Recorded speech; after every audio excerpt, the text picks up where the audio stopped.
गच्छामि तन्मामवतु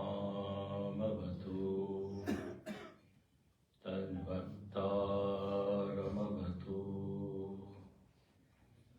अवतु माम् अवतु वक्तारम्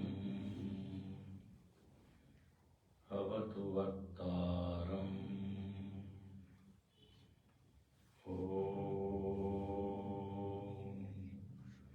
शांति शांति शांति।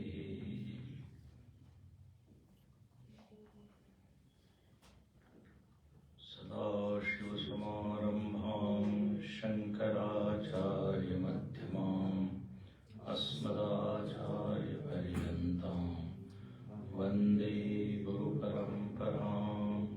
समस्तजनकल्याणे निरतं करुणामयं नमामि चिन्मयं देवं सद्गुरुं ब्रह्मविद्वरम्।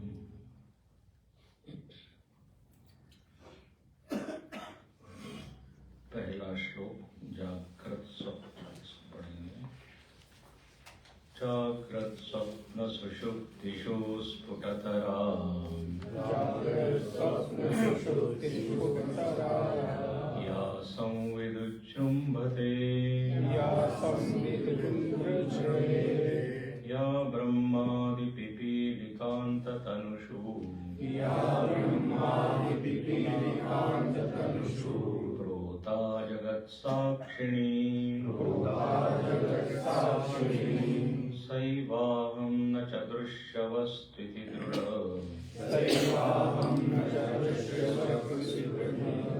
प्रज्ञापि यस्यास्ति चेत् चण्डालोऽस्तु सतु द्विजोऽस्तु गुरुः तेषा मनीषा मम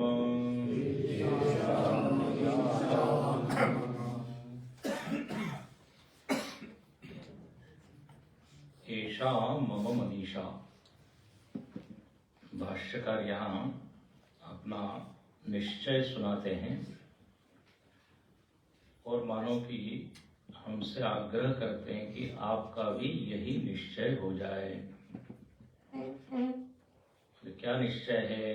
तो कहा यदि किसी को आत्मा का दृढ़ ज्ञान हो जाए, स्पष्ट ज्ञान हो जाए, आत्मा की प्रमा बन जाए। प्रमा उसको कहते हैं जो संशय विपर्य रहित ज्ञान, उसको कहते हैं प्रमा। शब्द सुना होगा आपने। अबाधितम असंदिग्धम, प्रमा का लक्षण बताया कि ऐसा ज्ञान जो बाधित न होवे। बाधित न होवे का मतलब है गलत सिद्ध न होवे। जो ज्ञान गलत सिद्ध हो जाता है उसको प्रमा नहीं कहते हैं, उसको भ्रमा कहते हैं, भ्रम कहते हैं। हमारे स्वामी जी हमेशा उदाहरण देते रहे, जैसे पानी का एक गिलास है, उसमें आप यदि पेंसिल डालें तो लगता है कि पेंसिल क्या हो गई, टेढ़ी हो गई, तिरछी हो गई। तो नेत्र तो ज्ञान क्या करा रहा है कि पेंसिल टेढ़ी है, लेकिन जब बुद्धि से विचार करते हैं तो ये ज्ञान खंडित हो जाता है। पेंसिल टेढ़ी नहीं है, सीधी है। तो जो पेंसिल टेढ़ी है ऐसा जो ज्ञान था वो ज्ञान नहीं था, वो क्या था, भ्रम था। जब आपने ऊंचे प्रमाण से उसको समझने का प्रयत्न किया, एक है नेत्र प्रमाण और एक है बुद्धि प्रमाण, विवेक प्रमाण। तो विवेक प्रमाण से जो प्रमा बनी, वो प्रमा पहली वाली प्रमा को क्या कर गई, खंडित कर दी। तो इसका मतलब वो प्रमा थी ही नहीं, वो तो एक गलत ज्ञान था। तो प्रमा का लक्षण ऐसा ज्ञान जो कभी भी त्रिकाल में क्या हो, खंडित न हो, झूठा सिद्ध न हो।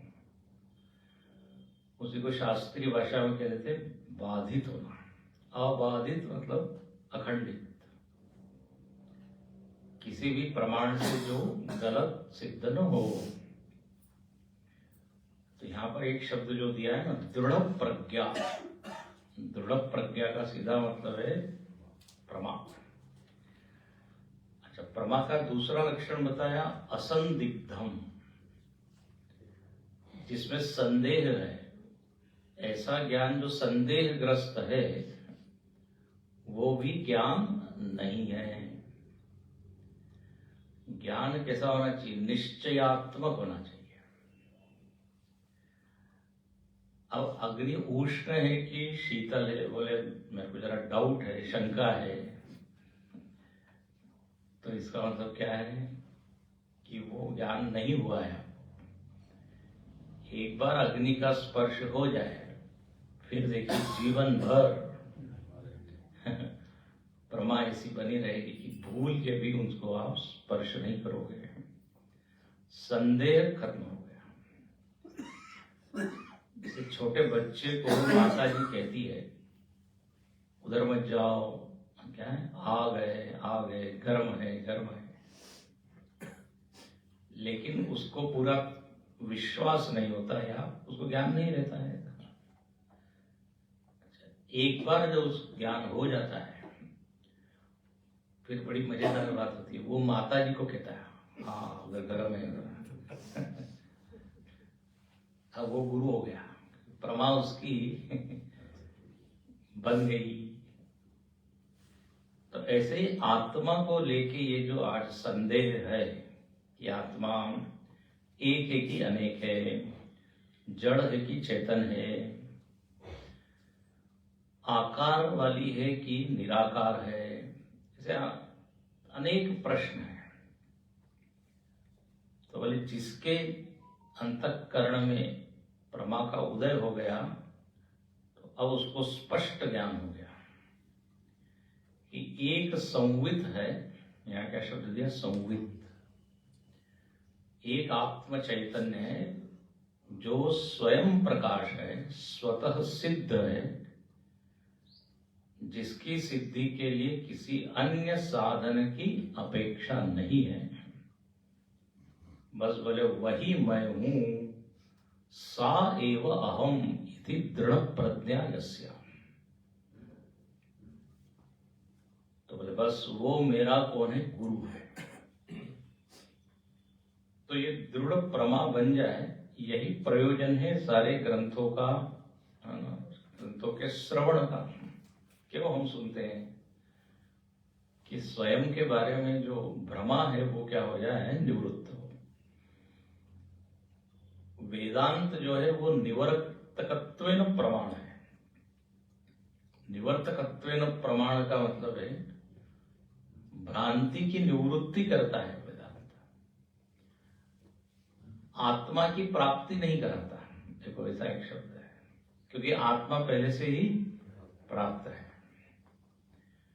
वेदांत पढ़ने से अप्राप्त आत्मा नहीं मिलेगा, बल्कि प्राप्त आत्मा पर जो आवरण पड़े हुए हैं, जो बादल हैं, उसकी निवृत्ति होगी। वायु जो है सूर्य को चमकाती नहीं है, बादल को हटाती है तो स्वतः सिद्ध स्वयं प्रकाश सूर्य भासित होने लगता है। घनच्छन्न मर्कम,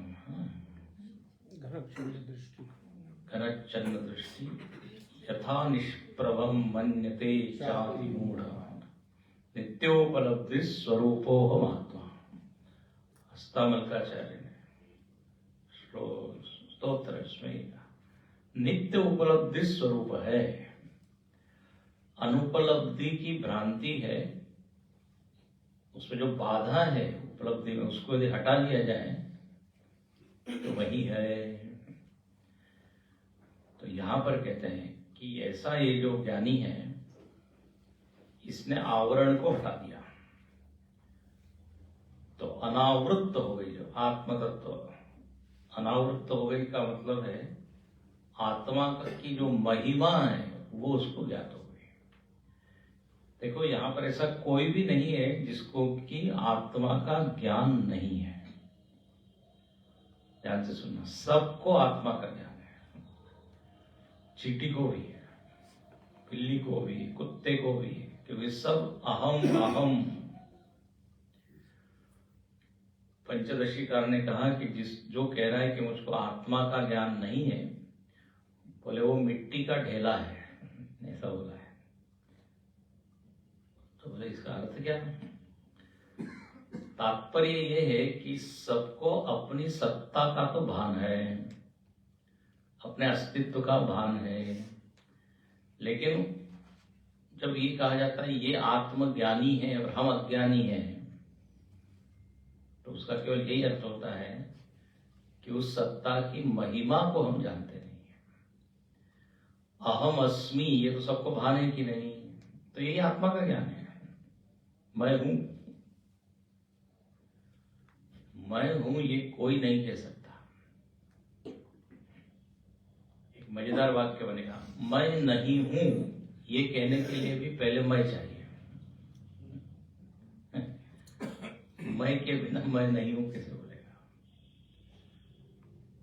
तो इसलिए जब ये कहा गया कि इनकी दृढ़ प्रज्ञा है, इनकी प्रमा बन गई है, इसका मतलब आत्मा के जो आयाम है, जो निराकार है, अनंत है, हाँ, आत्मा आनंद रूप है, ये सारे लक्षण वो बिल्कुल साफ देखता है, करामलकवत। तो इसको बोलेंगे उसको आत्मा का ज्ञान। महिमानम पश्यति तमक्रतु पश्यति वीतशोक, परिषद की श्रुति है। बोले कौन लोग देख पाते हैं? तो बोले दृश्यते तो अग्रया सूक्ष्मया सूक्ष्म दर्शी, जिनकी बुद्धि सूक्ष्म है, तत्वस्पर्शी है, वो देख पाते हैं। नहीं तो क्या है, बहिर्मुखी लोगों के लिए वर्णन किया, तस्मात् परांग पश्यति नान्तरात्मन। बाहर का तो खूब देखते हैं, न अंतरात्मन। आवृत्त चक्षु, जिन्होंने आंखें बंद की है, आवृत्त चक्षु का मतलब आंखें बंद की। बोले आंख तो हम भी बंद करते हैं। आंख बंद का अर्थ है विवेक की आंख जिनकी बंद है।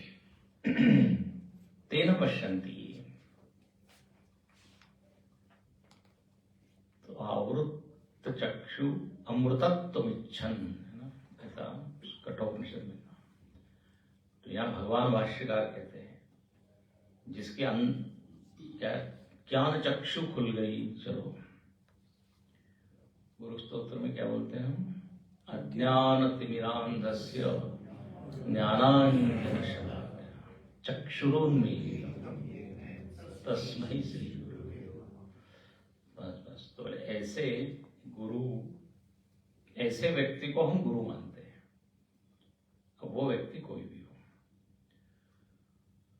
अब यहाँ पे ज्ञान क्या हुआ है उसको? तो कहा कि मैं संवित हूं, अवस्था त्रय साक्षी हूं।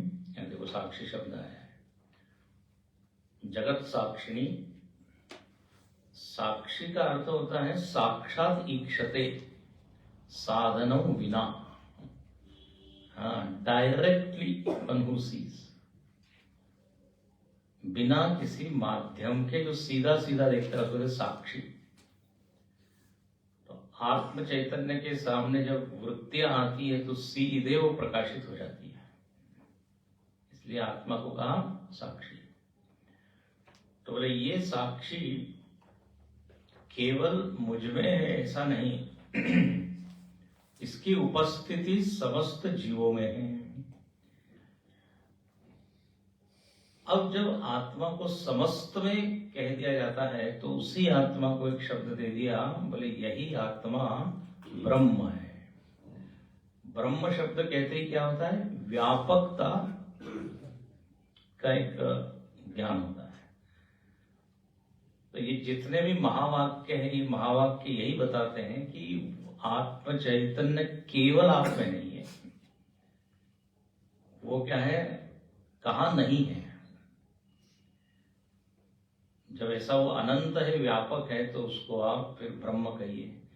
इसलिए भाष्यकार हमेशा कहते रहे, जीवो ब्रह्मैव ना परः।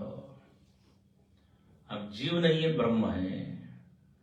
मतलब उस चैतन्य को आप सीमित मत कीजिए आपके शरीर में, मन में। या ब्रह्मादि पिपीलिकांत तनु, ऐसा ये दृष्टा या साक्षी ही क्या है? ब्रह्म है। और यह स्पष्ट लिखा, न च दृश्य वस्तु। स्वयं के बारे में क्या उसकी समझ है कि वह दृश्य नहीं है। कल हमने अर्थ किया था, दृश्य मतलब जो जो चीज ज्ञात है या ज्ञेय है वो सब दृश्य है।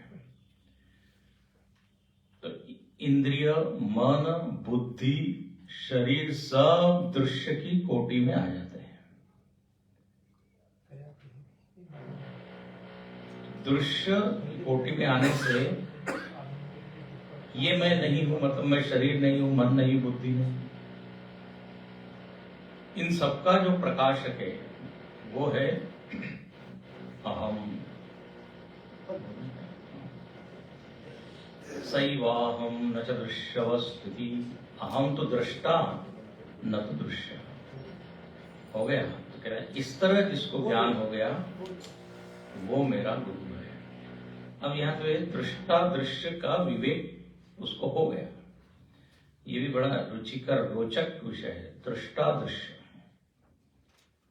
दृष्टा दृश्य के कुछ नियम होते हैं। दृष्टा प्रकाशक होता है, दृश्य प्रकाश्य होता है। जैसे नेत्र दृष्टा है तो रूप रंग इत्यादि प्रकाश्य है। फिर एक दूसरा नियम क्या है? पहला तो ये कि दृश्य से दृष्टा अलग है। दूसरा है दृष्टा दृश्य को प्रकाशित करता है। तीसरा है कि दृश्य दृष्टा को प्रकाशित नहीं करता या नहीं जानता। वृत्ति से आत्मा नहीं जानी जाती, आत्मा से वृत्ति जानी जाती। चौथा नियम ये निकल के आता है कि दृष्टा दृश्य के अपेक्षा अधिक निकट होता है। रूप, रंग, शब्द, स्पर्श की तुलना में इंद्रियां अधिक निकट है। अच्छा, इंद्रियां भी दृश्य बन जाती है, मन क्या बन जाता है? दृष्टा। तो मन और अधिक निकट। मन की वृत्तियां भी दृश्य बन जाती है, तो फिर आत्मा दृष्टा है, वो अधिक निकट। ये एक नियम है। अच्छा, एक नियम और है। दृश्य और दृष्टा की यदि तुलना करें तो आप ये देखेंगे कि दृश्य की संख्या ज्यादा है, दृष्टा की संख्या कम है। आंख एक है लेकिन रूप रंग कितने हैं? अनंत है। और ये कमाल तो देखिए, भगवान ने ये दो आंखें दी, इससे अनंत दृश्यों का दर्शन संभव है। आप कल्पना कीजिए, हर रंग के लिए यदि हर एक नई आंख लगती तो कितनी आंखें? पूरा शरीर। हर शब्द के लिए तरह तरह के शब्द है, उसके लिए कान अलग अलग चाहिए, कर्णेंद्रिय। हम लोगों ने कुछ कुछ बनाया है, जैसे ये इसको कहते हैं उपनेत्र, चश्मा है। भगवान ने जो बनाया चश्मा वो ये दो आंखें। हम लोगों ने जो नेत्र बनाए हैं उसको उपनेत्र कहते हैं। बताइए, हर अलग अलग बनाए कि नहीं? दूर देखने के लिए अलग चश्मा, पास देखने के लिए अलग चश्मा। एक ने कहा दोनों कहाँ रखे हैं ये देखने के लिए तीसरा चश्मा। फिर धूप में जाने के लिए अलग चश्मा, इसलिए आपने देखा होगा एक ऐसा ऊपर चढ़ा रहता है, एक माला की तरह लटका रहता है। लेकिन भगवान की कृति रचना एक है, दृष्टा की संख्या कम है। अब इंद्रियां 10 है, मन एक है। फिर मन में अनंत वृत्तियां हैं, लेकिन आत्मा एक है ना मुझे जरा। तो कहते हैं इस तरह जिसने विवेक करके ये पक्का कर लिया कि भाई हम तो आत्म चैतन्य है, अंतिम दृष्टा है, बस वह ज्ञानी है, वो मेरा गुरु है। अब ये जो इसको यहाँ पर संवित या दृष्टा को आत्मा हम लोग कहते हैं, वेदांत में इसी को प्रज्ञान भी कहा। प्रज्ञान कल आपको बताया था, एक होता है वृत्ति ज्ञान जो धारावाही ज्ञान है, और एक है नित्य ज्ञान, कूटस्थ ज्ञान। तो उसको कहते हैं प्रज्ञान। जो वृत्ति वाला ज्ञान है उसको कहते हैं प्रज्ञा। ध्यान से सुनना, प्रज्ञा बुद्धि। और जो नित्य ज्ञान है, जो कभी आता जाता नहीं है, सतत जो हमको भान है, उसको क्या बोलेंगे? प्रज्ञान। आत्मा का ही दूसरा नाम है प्रज्ञान। वो प्रज्ञान ही सब में है। तो फिर एक वाक्य निकल के आता है, प्रज्ञानम ब्रह्म। क्या शब्द, क्या वाक्य निकला? प्रज्ञान ही क्या है? ब्रह्म है। प्रज्ञानम ब्रह्म ही इस प्रथम मंत्र का वाक्य है, या प्रज्ञानम ब्रह्म का ही विस्तार ये पहले श्लोक में किया गया। ठीक है, ये प्रज्ञानम ब्रह्म ये महावाक्य है। महावाक्य किसको कहते हैं? जिसमें आत्मा और ब्रह्म की क्या बताइए? एकता।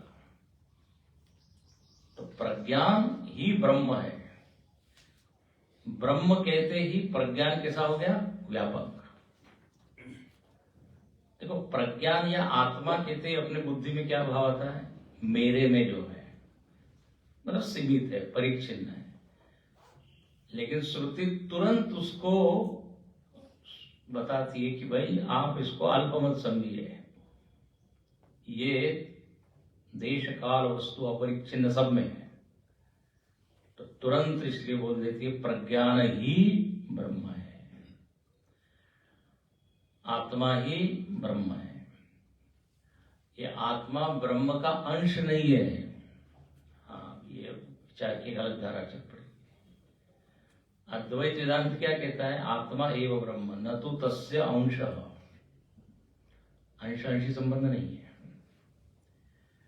तो इस तरह यहाँ पे इस वाक्य का अर्थ इस पहले श्लोक में आया। अब भाष्यकार दूसरे श्लोक में भी फिर एकत्व का ही ज्ञान कराते हैं। बोले जो दृष्टा है, जो संवित है, जो चेतन है, जो आप बोली वो ब्रह्म है। कैसे इसको समझे? तो आइए, दूसरे श्लोक में शब्द दूसरे हैं, अर्थ वही है। ब्रह्मैवाहमिदं जगच्च सकलम् चिन्मात्र विस्तारितम् सर्वं चैतदविद्यया त्रिगुणया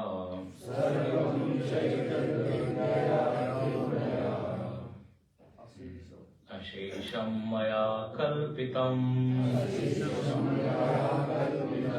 इत्थं यस्य दृढामतिः सुखतरे नित्ये परे निर्मले चण्डालोऽस्तु सतु द्विजोऽस्तु गुरुः इत्येषा मनीषा मम। अब एक बार पूरी लाइन एकत्र बोलेंगे। ब्रह्मैवाहमिदं जगच्च सकलं चिन्मात्र विस्तारितम्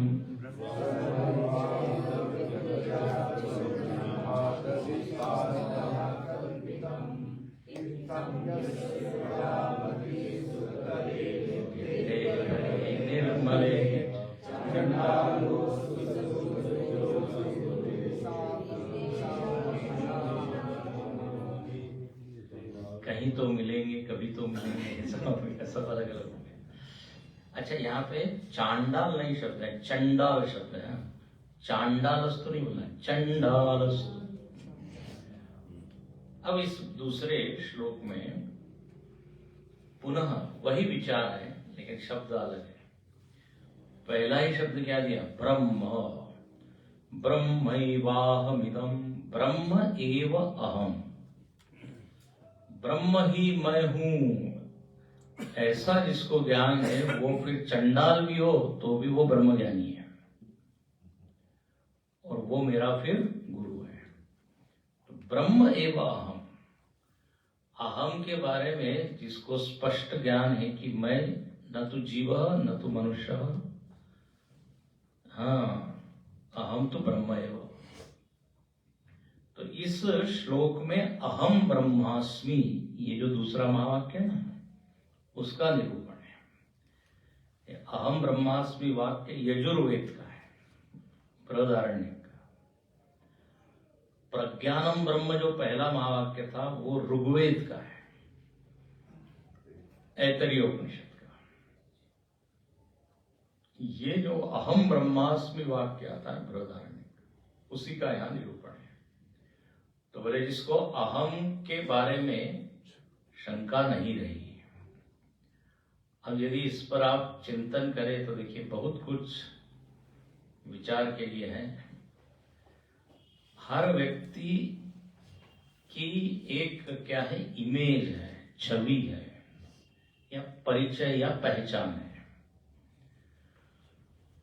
जब आप किसी को पूछते हैं आप कौन है, तो वो अहम के बारे में सारा वर्णन करता है, मैं ये हूं, ये हूं, ये हूं। अब ये अहम जो है हमको एक तो जन्म से मिला हुआ है। अहम मनुष्य, पुरुष, स्त्री, ये क्या है? जन्मजात अहम है, सहज है। ये जन्म से ही अहम वृत्ति अपने भीतर है। इसको क्या बोलेंगे? सहज। अच्छा, फिर जब आप कोई जॉब करते हो तो एक अहम आ गया जो पहले नहीं था, जन्म से नहीं था। जब जॉब मिला तो अहम मैनेजर,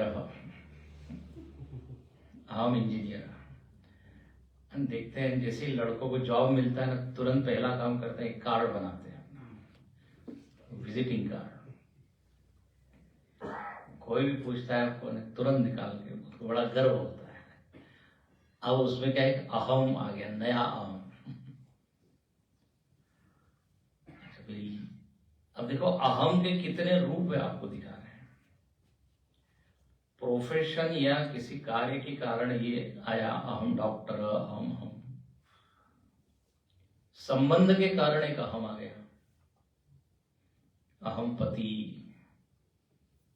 अहम पिता, अहम पुत्र। ये संबंध जन्य अहम है। जब तक वो संबंध है तब तक वो अहम है।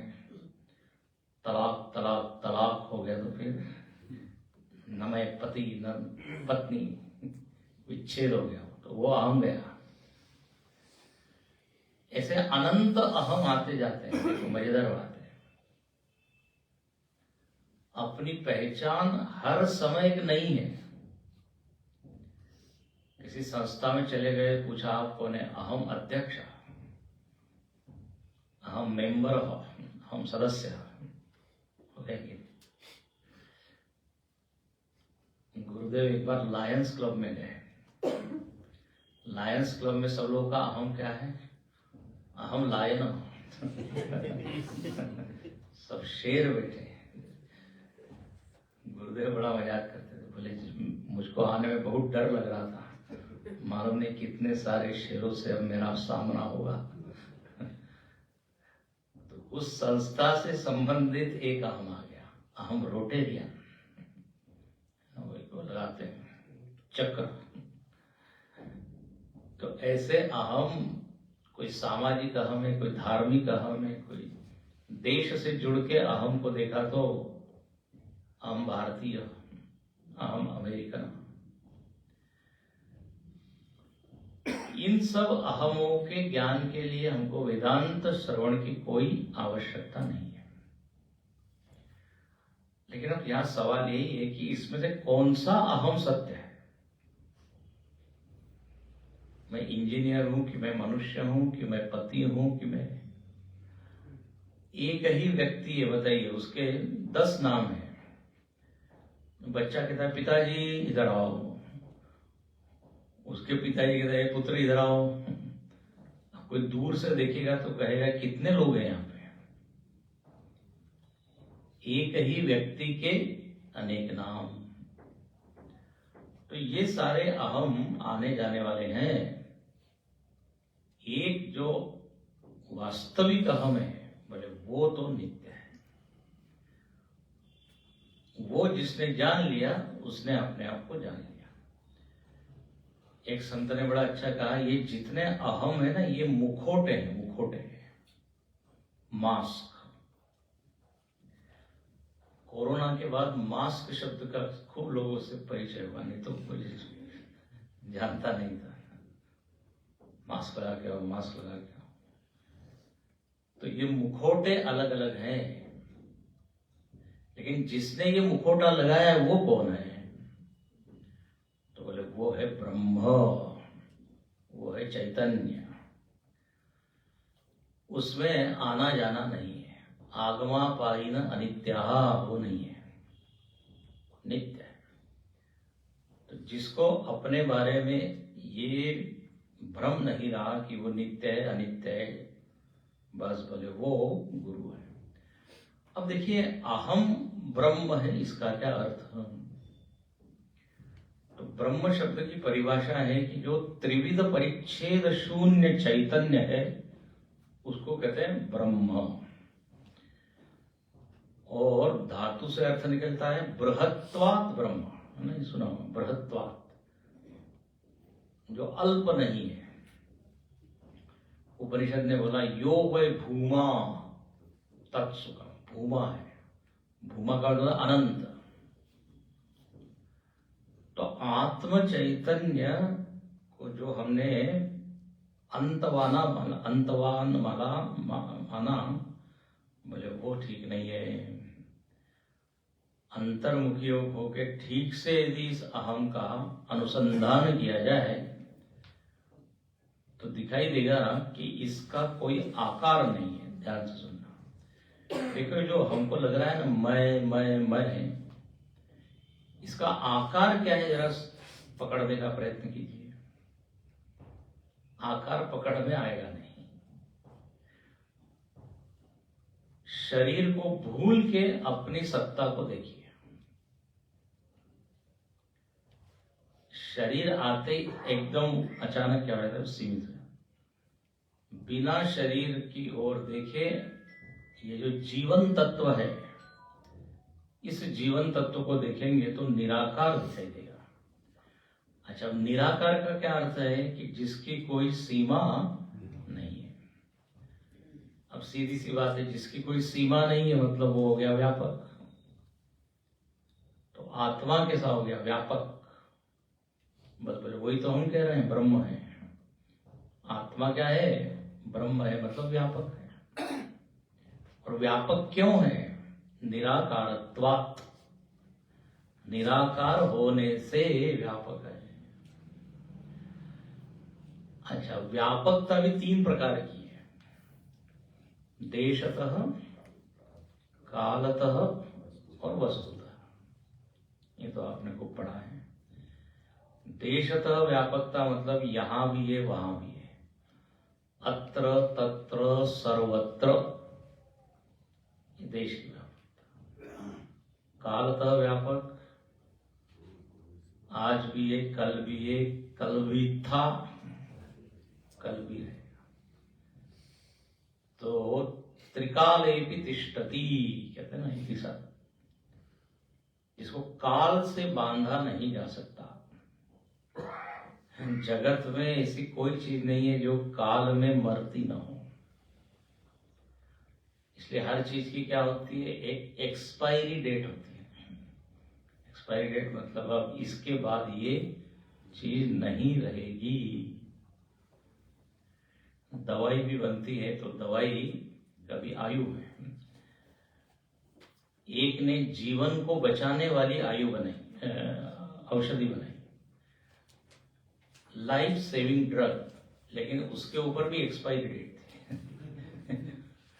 जीवन बचाने वाली जो औषधि, उसका भी जीवन एक दिन समाप्त। सूर्य, चंद्र, ग्रह, नक्षत्र, बताइए कौन सी वस्तु ऐसी है जो काल में निरंतर हो।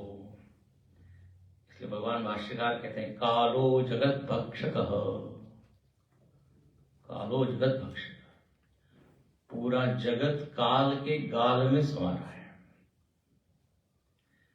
काल बड़ी अद्भुत चीज है, काल बड़ी अमूर्त चीज है। काल दिखता नहीं है लेकिन अनुभव में सबको। घड़ी का नाम काल नहीं है, नहीं तो घड़ी बंद मतलब काल बंद, ऐसा होता है क्या? तो काल के ऊपर बहुत विचार है, टाइम के ऊपर, लेकिन अभी अपने पास टाइम नहीं है, इसलिए टाइम पर विचार नहीं कर। तो काल सबको खा जाता है, काल परिच्छिन्न सब है। हर वस्तु एक विशेष टाइम में शुरू होती है और विशेष क्षण में अंत में। लेकिन जब ब्रह्म कहा जा रहा है तो काल व्यापी है, मतलब जिसके अंदर काल है, ध्यान से सुनना, काल का जो अधिष्ठान है वो है ब्रह्म। प्राय जगत में जितनी भी चीजें हैं ना, उसमें क्या है, उल्टा है। काल अधिष्ठान है और उसमें वस्तु स्थित होती है। वस्तु, घटना, व्यक्ति किसमें जी रहा है? टाइम में। लेकिन ब्रह्म ही एक ऐसी चीज है जो काल के परे है, मतलब काल को आधार दे रही है। इसलिए दक्षिणामूर्ति स्तोत्र में क्या बोला? माया कल्पित देश काल कलना। स्पेस एंड टाइम, देश और काल, ये माइक है, माया से बना हुआ है। बोले कहां पर यह स्थित है? बोले चैतन्य में। अभी अभी हमने देखो दृष्टा दृश्य का विवेक किया, तो इससे भी समझ सकते हैं। काल दृश्य है, काल जाना जाता है, समय जाना जाता है, इसका मतलब मैं समय से अलग हूं, है ना? ये भी देखिए युक्ति है।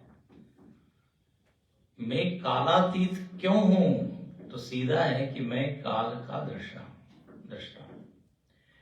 इसलिए सिख धर्म में जब एक दूसरे को प्रणाम करते हैं क्या बोलते हैं? सत श्री अकाल। हो गया ना अकाल, वो यही है। काल जिसमें आता है जाता है।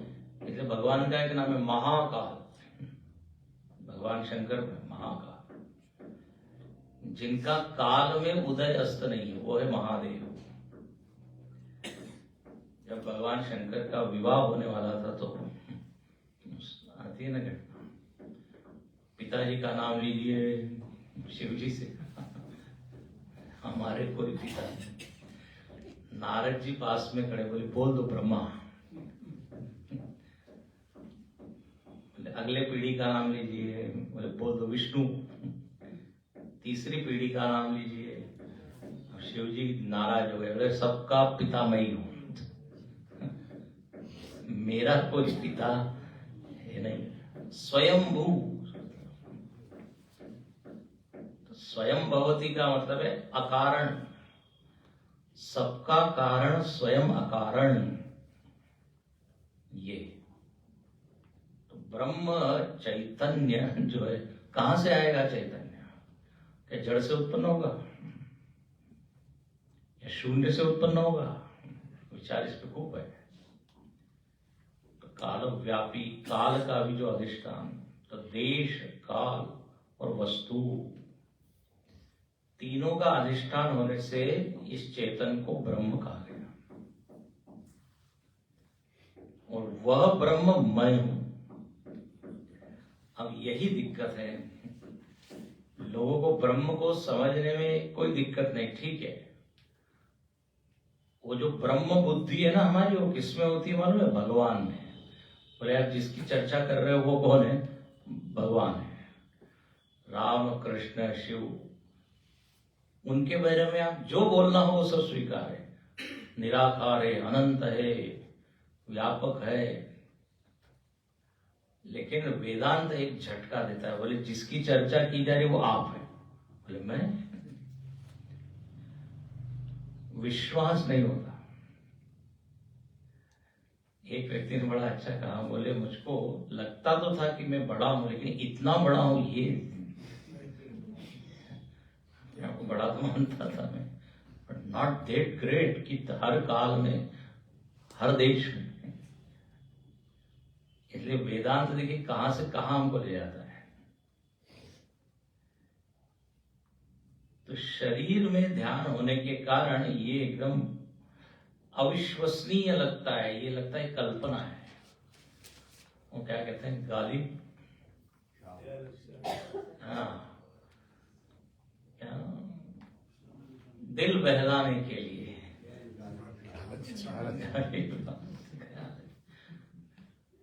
थोड़ी देर अच्छा लगता है, मैं ऐसा हूं ऐसा हूं। कल्पना करने में बड़ा मजा आता है। कई लोग तो आरोप यही कर देते हैं, वेदांत मतलब क्या है, बौद्धिक मनोरंजन है। ले, सच नहीं है। ऐसा लोगों का कहना है।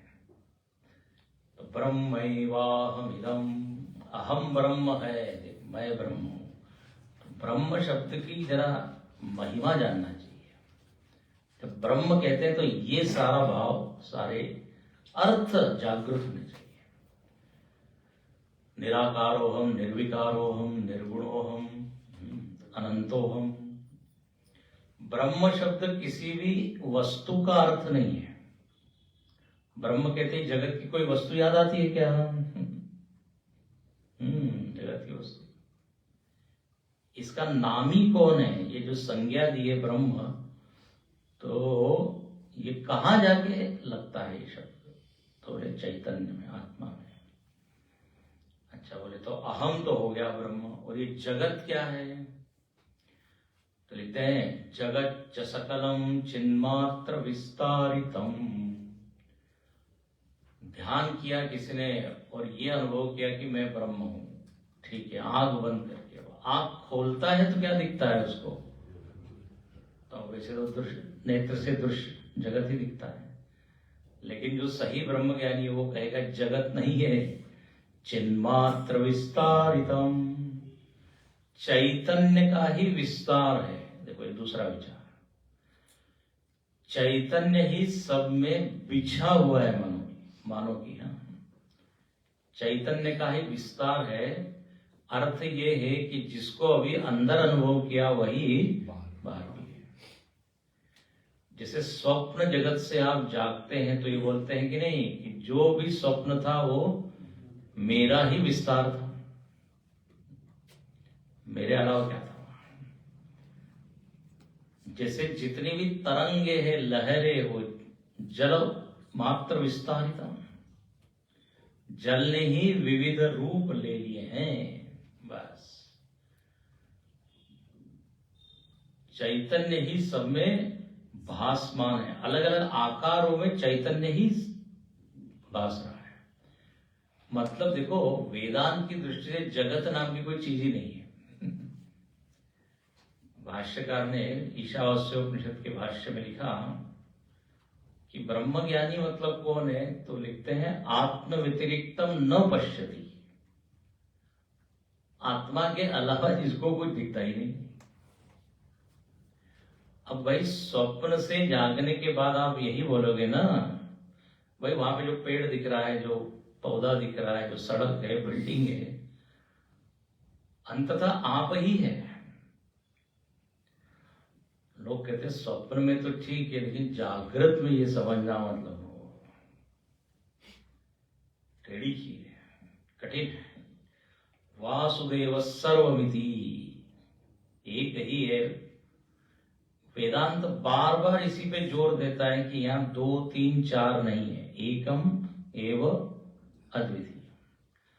अब जिस दिन आपको पच जाए, लेकिन हम तो यही बोलते रहेंगे। श्रुति ऐसा बोलती, श्रुति कॉम्प्रोमाइज नहीं करती, समझौता नहीं करती। बोले आपको नहीं समझ रहा है तो चलो ऐसा बोल देते हैं, सब अलग अलग हैं। श्रुति अपना स्तर नीचे नहीं करती, इसलिए चाहे मुंडकोपनिषद पढ़िए, कठोपनिषद पढ़िए, ईशावास्योपनिषद पढ़िए, चारों वेद एक स्वर से एक ही घोषणा करते हैं, चिन्मात्र विस्तार चैतन्यमेव। तो जगत च सकलम, जिसको हम आज जगत कह रहे हैं उसको वो चेतन का विस्तार कहते हैं। मृत्तिका इत्येव सत्यम, ये भी सुना होगा। जितने घड़े हैं, मिट्टी क्या कहेगी, बोले अरे मैं ही हूं, मेरे ही सब नाम है। अब आपको यदि मैं नहीं दिख रही हूं तो बोलो ये क्या है, सुराई है, ये बड़ा घट है, छोटा घट है, वाचारंभणम, बोलने के लिए। अब लोग बोलते भाई देखो यहां अनेकता दिख रही है, मतलब अनेकता होनी चाहिए। हाँ, अनेकता यदि नहीं होती तो क्यों दिखती? ध्यान से इसको सुनना।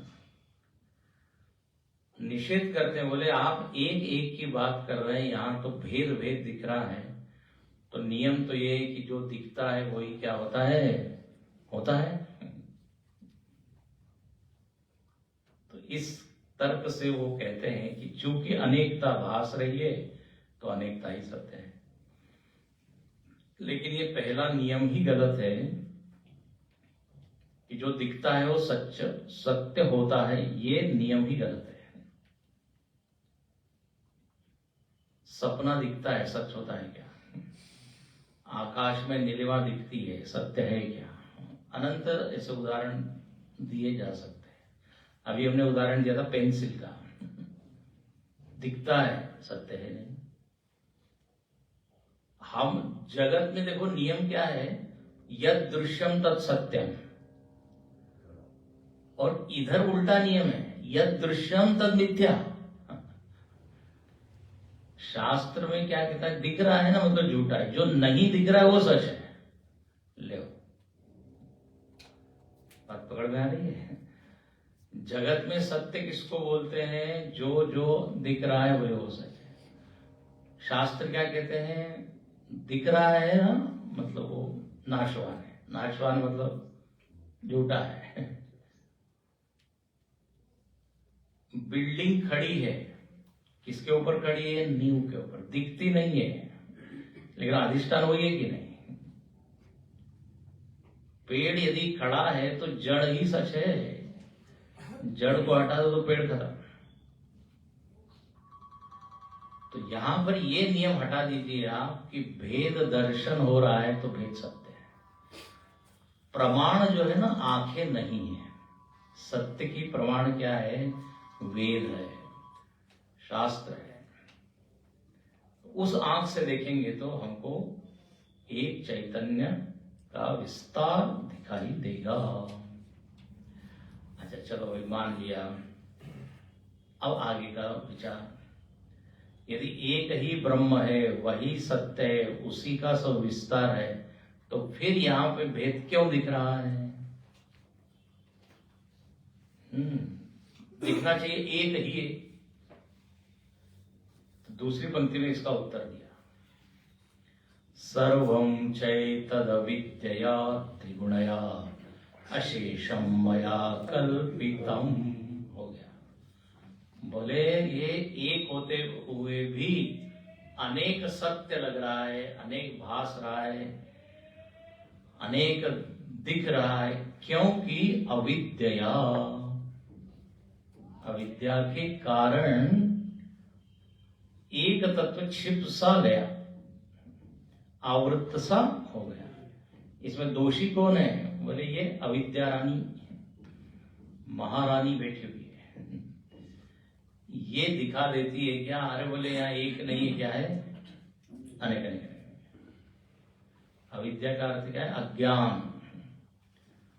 अज्ञान के कारण एक होते हुए भी अनेक दिख रहे, यही अविद्या का काम है। जो सत्य है वो छिपाना। आपने सुना होगा ना, एक है अविद्या, अविद्या के दो रूप, आवरण और विक्षेप, पढ़ा है ना। अविद्या पहला क्या काम करती है? एक को छिपाती है। अच्छा, जब सत्य छिप गया फिर जैसे जो जादूगर है ना, जादूगर यही काम करता है, आपके आंखों पे पर्दा डाल देता है। पर्दा डाला, फिर जो दिखाना चाहे वो दिखाता है। हम कहते तो वाह वाह कितना। मजेदार बात क्या होती है, जादूगर हम लोगों को बेवकूफ बनाता है और हम ताली भी बजाते हैं, हम बेवकूफ बनने क्या बढ़िया, देखिए, और उसके पैसे भी देते हैं टिकट के। माया उसके पास होती है, पीसी सरकार का माया जाल। तो वो पहले तो आपको जो सत्य वो देखने नहीं देता, ऐसा कुछ जो करता है कि वो छिप जाता है, फिर जो दिखाना चाहे वो सम्मोहन वगैरह होता है, उसमें यही होता है, हिप्नोटिज्म। तो अविद्या, देखो एक बार सत्य को ढाक दिया, अब क्या दिखने लगा? तो बोले त्रिगुण, या त्रिगुण त्रिगुण त्रिगुण है। ये माया का ही दूसरा नाम क्या है? त्रिगुण। दैवी येषा गुणमयी, गुणमयी माया है। अविद्या का ही दूसरा नाम माया है, और उस माया में ये त्रिगुण है। माया एवं त्रिगुण, और त्रिगुणों के द्वारा ये नानात्व खड़ा कर दिया गया। तीन गुण। हमारे गुरु जी ने बड़ा अच्छा उदाहरण दिया। बोले जैसे एक चित्रकार होता है, उसको चित्र बनाना है, तो चित्र बनाने के लिए एक कैनवास होता है, पर्दा या कपड़ा शुभ्र, और उसके बाद तीन रंग होते हैं, तीन रंग। वो तीन रंग लेके उसके ऊपर क्या चित्र बनाता है। तो ये भगवान के पास क्या है? तीन रंग है। कौन से? त्रिगुण। और वो ब्रह्म ही मानो कि क्या है? कैनवास है, अधिष्ठान है। उसके ऊपर कोई भी रंग नहीं है सारे रंग कहां से आए? ये माया से। अब उसके ऊपर वो जो है चित्र बना हुआ है, वो सारा जो चित्र है केवल रंगों का ही खेल है। ऐसे ये जो पूरा जगत है, ये त्रिगुणों का ही क्या है? खेल है। और यहाँ अलग अलग क्या है? आकार और जीव, जड़, सब चीजें बन गई। इसलिए वो हिंदी में एक गाना है, कौन चित्रकार है, किसने बनाया है चित्र? हरी हरी वसुंधरा, नीला नीला ये कौन है? वेदों में भी बोला, पश्य देवस्य काव्यम, ये कविता है। विनय पत्रिका में गोस्वामी जी ने बड़ा अच्छा इसी भाव को लेके एक पद लिखा है, कहीं न जाएगा कहिए तव रचना विचित्र। हाँ बोलिए। देखत तव रचना विचित्र, देखत तव रचना विचित्र, समुझी मन ही केशव कहीं न जाएगा। ये यहाँ पे कोई एक कैनवास तो दिखता नहीं, चित्र चित्र दिख रहे हैं, तो आधार दिखता नहीं। शून्य भित्ति पर चित्र रंग, चित्र भिन्न तनु भिन्न लिखा चितेरा। बहुत अच्छा पद है। गोस्वामी जी ने तो वेदांत को ऐसा पचाया था ना, लेखनी में निकलता ही हो। तो बोले ये चित्र अलग अलग नानात्व, इसमें क्या है? सत्व गुण, रजो गुण, तमो गुण, त्रिगुणया कल्पितम। ये जो विक्षेप इसको बोलते हैं ना, आवरण और विक्षेप। क्षिप मतलब क्या होता है? फेंकना। प्रोजेक्शन होता है ना, प्रोजेक्ट। प्रोजेक्शन को हिंदी में क्या कहते हैं? प्रक्षेपण। त्रिगुणों ने क्या किया? प्रक्षेपण किया। और यहाँ हर चीज में ये तीन गुण आपको दिखते हैं, सात्विक खाना, राजसिक, तामसिक। खाने के पदार्थ त्रिगुणात्मक, फल इत्यादि क्या है? सात्विक। कचौड़ी पकौड़ी क्या है? जो भिक्षा में मिलता है वो।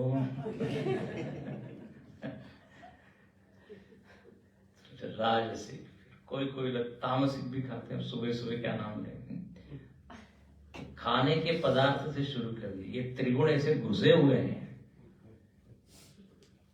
देश, काल, वस्तु, रंग, सब में तीन। लोगों के प्रकार भी तीन हुए। लोग बोलते हैं ये बड़ा सात्विक व्यक्ति है, ये बड़ा राजसिक है। रावण के परिवार में तीनों है। कुंभकर्ण तामसिक, रावण राजसिक, विभीषण सात्विक, एक ही परिवार में। तो ये त्रिगुणों का ऐसा पसारा है। अच्छा, मजेदार बात है, त्रिगुण दिखते नहीं है, त्रिगुणों का परिणाम दिखता है। हाँ, इसलिए उसको लिखा उसमें विवेक चूड़ामणि में कि ये अद्भुत अनिर्वचनीय अविद्या का वर्णन करते हुए किया है कि ये त्रिगुण है, अनिर्वचनीय है, दिखते नहीं है, लेकिन उसका फल दिखता है। परिणाम से अनुमान होता है कि इनमें ये गुण है। किसी के ऐसे मस्तक पे त्रिगुण नहीं है, त्रिपुंड लगा होगा, लेकिन त्रिगुण है।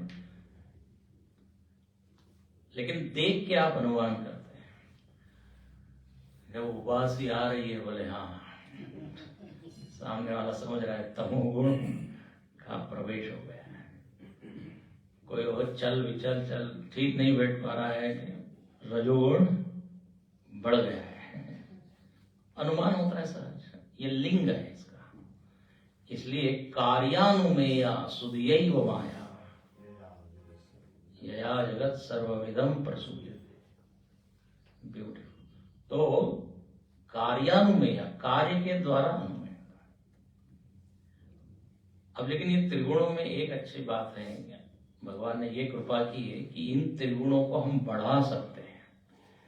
किसी को बढ़ा भी सकते हैं, घटा भी सकते हैं। तो सत्व गुण को बढ़ा सकते हैं।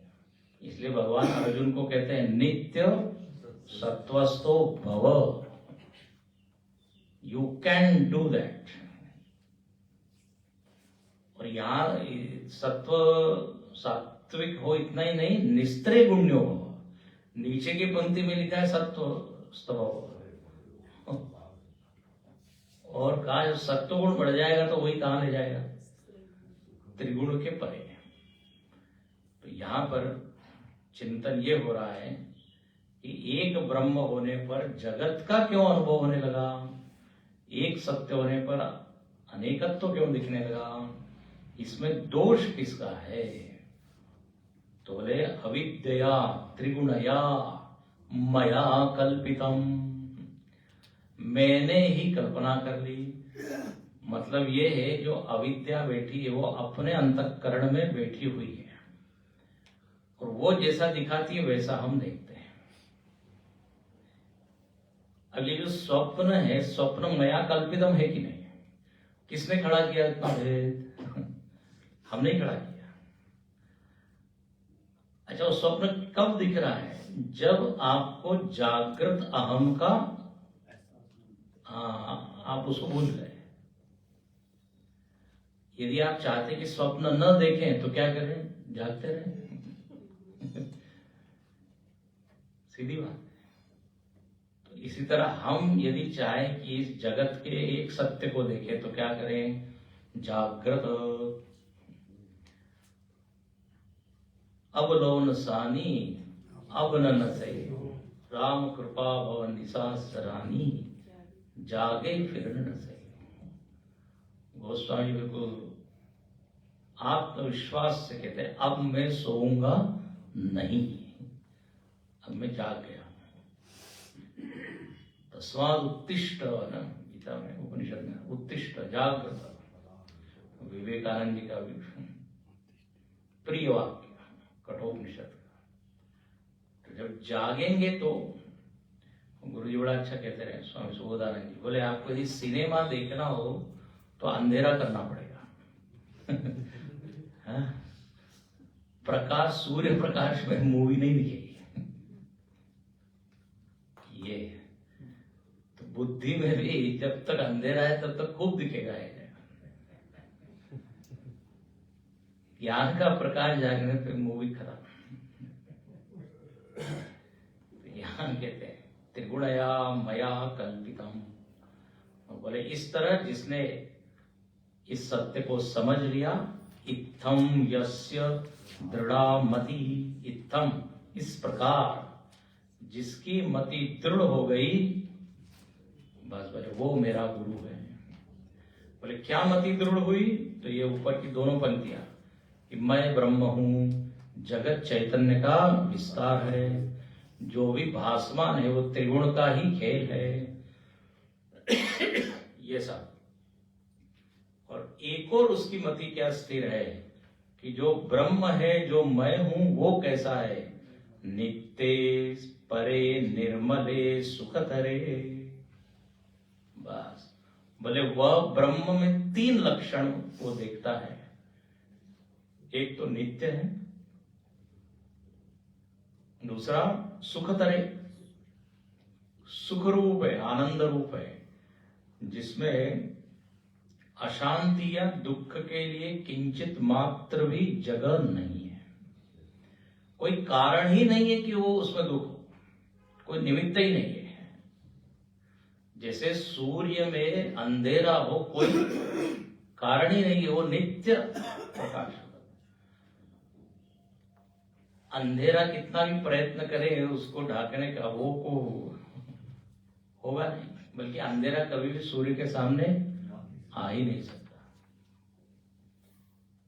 तो आपने कथा सुनी कि नहीं? अंधेरे ने एक बार, कई बार मैं सुनाता हूँ, ये शिकायत कर दी ब्रह्मा जी से। क्या बोले? ये सूर्य हमको भगाते रहता है, जहां ये उदित हुआ कि हमको भागना पड़ता है। तो ब्रह्मा जी के कोर्ट में सूर्य को हाजिर किया गया। बोले आपके ऊपर ये आरोप है। सूर्य ने कहा गलती हो गई मेरे से, ठीक है, अंधेरे को मैं भगा देता हूं, तो अब मैं उससे क्षमा मांगना चाहता हूं। किससे? अंधेरे से। उसके चरणों में गिर के मैं क्षमा मांगूंगा, उसको सामने उपस्थित कर दीजिए।